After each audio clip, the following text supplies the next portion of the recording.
Muy bien, el día de hoy vamos a hacer un video para los alumnos de quinto año de secundaria del Colegio Mancio Varona que tiene que ver con respecto a la continuación del tema de salud y enfermedad. Habíamos estado hablando en las clases respectivas con respecto a algunas enfermedades bacterianas, luego hablamos con respecto a las enfermedades virales, y dentro de las enfermedades virales encontramos aquí, por ejemplo, las famosas verrugas, que en este caso la enfermedad en sí se llama condiloma acuminado. El condiloma combinado es una ITS, es una infección de transmisión sexual que se caracteriza por la presencia de verrugas en los genitales, ya sea a nivel del pene, a nivel del glande, a nivel de la vagina, ¿no? Esta especie de verrugas en gran cantidad, a nosotros lo llamamos como presencia de eh, vegetación se llama eso. El condiloma combinado es causada por un agente etiológico llamado papovavirus o también llamado papilomavirus. ¿Pero de qué tipo? Del tipo 6 y 11. Recordar que el papilomavirus tipo 16 y 18 es el causante del cáncer de cuello uterino o cáncer de cervix. La siguiente enfermedad viral es causada por este virus llamado los herpesvirus, que tiene diferentes tipos. Recordar que el herpesvirus es un tipo de virus de ADN. El tipo 1 causa el herpes bucal o el herpes labial, como vemos acá. El herpesvirus tipo 2 causa el herpes genital a nivel de los genitales, que ya se considera como una ITS, una infección de transmisión sexual. También causa la varicela y una reactivación que se llama la varicela zóster, ¿no? Como vemos ahí, el virus, miren, hace el recorrido de atrás hacia adelante, sigue los nervios. El tratamiento para la zóster sería aciclovir. El siguiente virus va a causar una enfermedad llamada viruela, que juntamente con una enfermedad llamada molusco contagioso es causada por este virus de ADN llamado poxvirus. Afortunadamente, ya no hay viruela en el mundo. Prácticamente la viruela ha sido la primera enfermedad viral erradicada de la faz de la Tierra. Tenemos ahora las enfermedades por artrópodos, ya sea por insectos, ya sea por arácnidos, y dentro de los insectos tenemos allí la famosa pediculosis, donde va a ser causada por un piojo, el piojo común, el piojo de la cabeza, que se llama pedículos humanos. Existe otro piojo también llamado Pitrus pubis.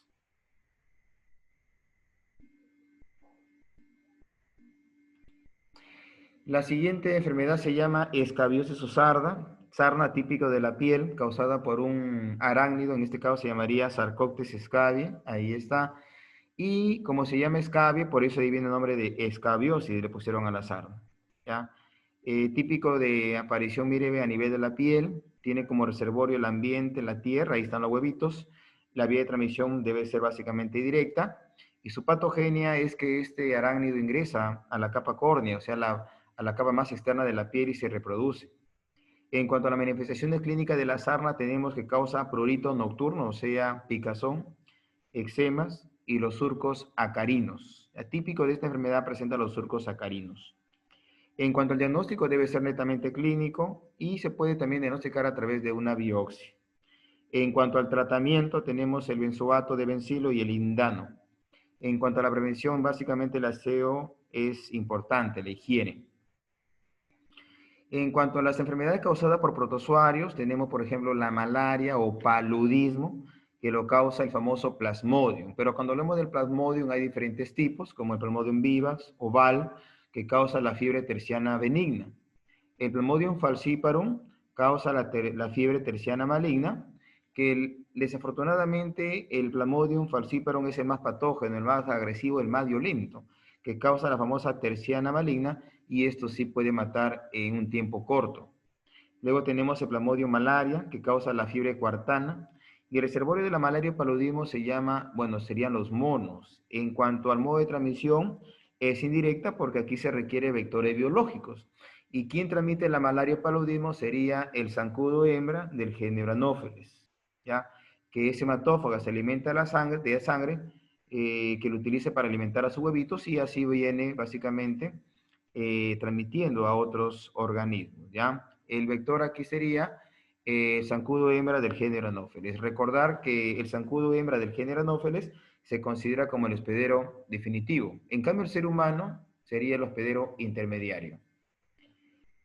En cuanto a las manifestaciones clínicas, encontramos que producen una fiebre periódica, escalofríos, cefaleas y recuperación inmediata por intervalos.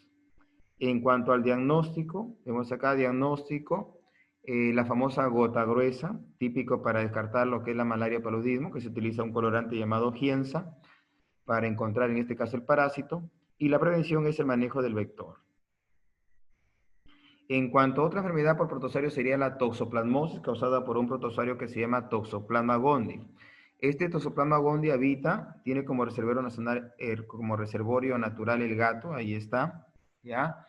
Y se caracteriza porque cada vez que el gato realiza sus defecaciones, ahí se pueden encontrar los ooquistes de Toxoplasma gondii. Y esos ooquistes al llegar a una mujer que está gestando, de repente por los alimentos, le puede causar aborto y también le puede causar ceguera. Es más, además, en el caso de estos, en la mujer, aparte de que le puede causar aborto y ceguera, en el caso de su hijo, de su niño, le puede causar incluso ceguera congénita. Todo esto producido por la toxoplasmosis. Luego tenemos enfermedades causadas por hongos. Ahí tenemos la tiña capitis, que lo causa un hongo llamado Microsporum canis. Y en cuanto a la tiña pedis, o también conocido como pie de atleta, lo causa un hongo llamado Epidermophyton flocoso. En cuanto a las enfermedades causadas por el mintos, o sea, gusanos, que pueden ser platelmintos o pueden ser nematodos, voy a empezar hablando de los platelmintos como las tenias, ¿no? Entonces, el ser humano es el que tiene todo esto dentro de su cuerpo. Lo podría tener si está parasitado o está infestado. Tiene la teniosis, el ser humano tiene la teniosis, ¿ya? Y una tenia solium, por ejemplo, la tenia del cerdo, se caracteriza porque tiene su cabeza que se llama escoles. Acá está la cabecita, escoles, donde encontramos los ganchos, el rostelo y las ventosas. Tiene cuello y además tiene el cuerpo. El cuerpo de la tenia se llama estróbilo. Está formada por unos segmentos llamados proglótidos. Va a poner huevos esta tenia y esos huevos pueden llegar al cerdo. Y en esos huevitos en el cerdo se convierten en cisticercos. Por eso que el cerdo le puede dar la cisticercosis, ¿ya? Entonces el ser humano tiene la teniosis y el cerdo tiene la cisticercosis, ¿no? Que son cisticercos en todo su cuerpo, ¿no? Y ahí es que se continúa el ciclo biológico de la tenia solium. En cuanto a otra tenia, tenemos aquí el famoso Echinococcus granulosus, que es una tenia que va a causar una enfermedad llamada hidatidosis. Se han encontrado algunos animales como el perro que pueden causar lo que se le conoce como el quiste hidatídico. Luego tenemos otro, el minto, que en este caso serían ya nemátodos, que son gusanos cilíndricos abusados porque terminan en punta. En este caso, de la triquinosis o triquina, lo causa un nemátodo llamado Trichinella spiralis. La Trichinella spiralis es un nemátodo que puede habitar en la carne del cerdo, ¿no? Formando todo esto, este complejo, ¿ya? Entonces, la Trichinella spiralis causa la triquinosis o más conocido como la triquina. No confundir con la citicercosis causada por la Taenia solium. En cuanto a las infecciones de transmisión sexual, o sea, las ITS, tenemos ahí el chancro blando, que es una ITS causada por una bacteria que se llama el Haemophilus ducreyi, o también llamado bacilo de Ducrey.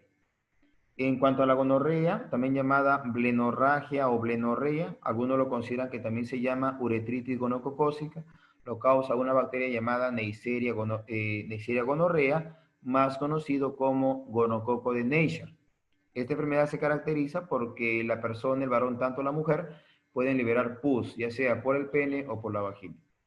Otra ITS tenemos el granuloma inguinal, luego tenemos el linfogranuloma venéreo, causada por las clamidias. Tenemos la sífilis, que algunos lo consideran como la enfermedad de los dioses, o también llamada lues venerea.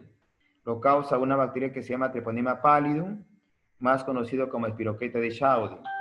Luego tenemos los piojos púbicos, que en este caso sería causa la famosa pediculosis pubis y también las ladillas. También se transmiten vía sexual. Hablando de la sífilis, recuerden que para descartar la sífilis se utiliza un análisis que se llama RPR. Y también existe otro análisis que se llama BDRL. Luego tenemos la candidiasis, ahí tenemos el muget, la candidiasis oral, que es causada por la Candida albicans, cuando la persona está incluso inmunosuprimida. Luego tenemos el herpes genital, pero en este caso el tipo 2, es una ITS. El condiloma acuminado, que es la presencia de verrugas en los genitales, lo hemos hablado, causada por el papilomavirus humano, tipo 6 y 11. El VIH, el virus de inmunodeficiencia humana, causa básicamente lo que es el SIDA. Y para descartar el SIDA, para hacer un análisis de SIDA, que es la última etapa, bueno, en este caso para detectar VIH, se requiere primero la prueba de la ELISA. Después de 3 a 6 meses de que pueda manifestarse la enfermedad, pues, ¿no? Esperar 3 a 6 meses para descartar, en todo caso, el VIH. Si sale positivo la ELISA, tendríamos que detectar básicamente, bueno, tendríamos que confirmarlo mediante una prueba confirmatoria, valga la redundancia, llamado Western Blot. El Western Blot es la prueba confirmatoria para la enfermedad llamada, bueno, para el VIH. La primera es el ELISA, luego es el Western Blot para confirmarlo. Luego tenemos el molusco contagioso causado por el podvirus, la escabiosis, la sarna causada por el Sarcoptes scabies, la tricomoniasis causada por la tricomonas vaginalis. Luego tenemos la hepatitis B y C, que también se transmiten por vía sexual. La donovanosis que lo causa la Leishmania donovani. La Gardnerella vaginalis. La listeriosis causada por la Listeria monocytogenes. La vaginosis bacteriana y finalmente lo que ya les había comentado, el virus del papiloma humano. El virus del papiloma humano tipo 16 y 18 es causante básicamente del cáncer de cervix o cáncer de cuello uterino. Entonces, esas son las enfermedades que podrían obviamente alterar a un ser humano. En este caso serían las famosas ITS. En cuanto a las drogas, tenemos que las drogas son sustancias con efectos sobre el sistema nervioso central. Cuando, cuando las drogas, es decir, son sustancias con efectos sobre el sistema nervioso central, se dice que el efecto es psicotropo, que obviamente crea adicción, que es la imperiosa necesidad de consumir cada vez más drogas. Luego tenemos la taquifilaxia, que es el aumento de la dosis para conseguir el mismo efecto. Es la taquifilaxia, es el aumento de la dosis para conseguir el mismo efecto. Y finalmente nos podría conllevar también a cuadros de abstinencia, ¿no? Puede generar abstinencia, pero la abstinencia puede ser muy peligrosa para la persona. Entonces, son sustancias con efectos sobre el sistema nervioso central, un efecto psicotropo, que crea adicción, o sea, la imperiosa necesidad de consumir cada vez más droga, la taquifilaxia, que es el aumento de la dosis para conseguir el mismo efecto, y podría conllevar a los cuadros de abstinencia. En cuanto a la clasificación de las drogas, pueden ser drogas euforizantes y excitantes. Ahí encontramos la cocaína, las anfetaminas, el alcohol en su primera fase y la nicotina en su segunda fase. Luego hablaremos de las drogas relajantes, sedantes y depresores, ¿no? Donde vamos a encontrar la famosa marihuana, la heroína, la morfina que se utiliza para tratar el dolor, pero cuando hablamos de morfina, hablamos de ya como la tercera etapa para tratar el dolor, ¿ya? Muy bien. El tercer esquema en todo caso, ¿no? Tercera etapa.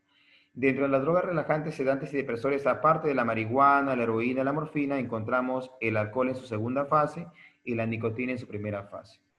Finalmente, en cuanto a las drogas alucinógenas, encontramos el peyote y la mescalina. Ya anoten por ahí, el peyote y la mescalina, además el LSD, que significa el ácido lisérgico, y la fenciclidina. Ya la fenciclidina también son drogas alucinógenas. Entonces, recordando, drogas euforizantes y excitantes, estamos hablando netamente de la cocaína, anfetaminas, alcohol en su primera fase y nicotina en su segunda fase. En cuanto a las drogas relajantes, sedantes y depresores, tenemos la marihuana, heroína, morfina, el alcohol en su segunda fase y nicotina en su primera fase. Y las drogas alucinógenas tenemos el peyote y la mescalina, el LSD, que es el ácido lisérgico, incluso tenemos ahí la fenciclidina. Recordar que cuando hablamos de las enfermedades, había una clasificación de enfermedades, ¿no? Por ejemplo, el alcoholismo, la drogadicción y el tabaquismo se le consideran que son enfermedades sociales, porque muchas veces la sociedad está, obviamente, está interviniendo en todo esto, pues, ¿no? Entonces, el alcoholismo, el tabaquismo y la drogadicción son enfermedades sociales.